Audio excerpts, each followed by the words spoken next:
lại ya đồn về cô xinh sắp nhau từng lâu trang ni hiền thiên lại ya dù lên ngay anh nâng suy luôn mà lên toàn trù rèn các đồn khi lâu đi bồi thế có làm mà la nặng nên đã đang chạy tu ran em tin mình hẳn ngày về trên mơ Đến năm từng đó là vòng lá các em sao mà ngày biết thu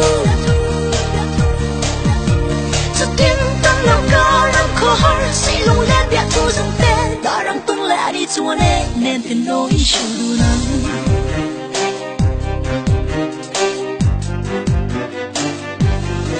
ngừng ngay để ngã thu thu lên sao mặt lại nhìn lên đi bằng mơ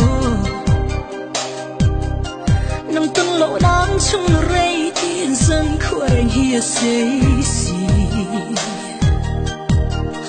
vang qua dao thon cả suy lòng mình làm tu yom xì lô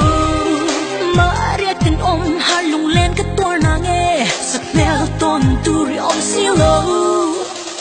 đến năm từng đó là vòng lá các em sao mà ngày biết thu cho tiếng tâm lòng cao lòng khó sẽ lung lên biết thu dần tên đã đang tung lẽ đi chua nên tình nỗi chịu đủ nắng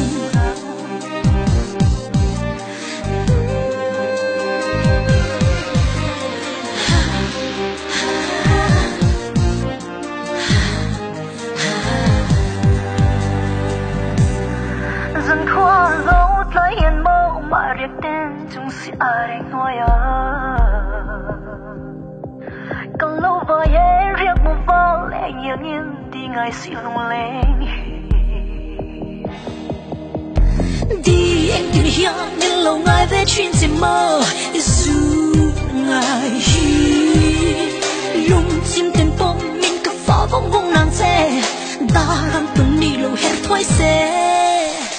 đến năm từng đó là vòng lá các em sao mà ngày biết thu cho tiếng tâm lòng cao lòng khó sẽ lung lên biết thu dần tên đã đang tung lẽ đi chua nên tiền nỗi chịu đủ nắng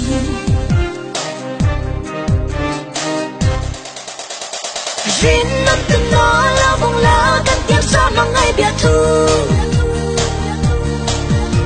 cho tiếng tâm lòng cao lòng khó sẽ lung lên biết thu dần tên đã đang tung lẽ đi chua nên tiền nỗi chịu đủ nắng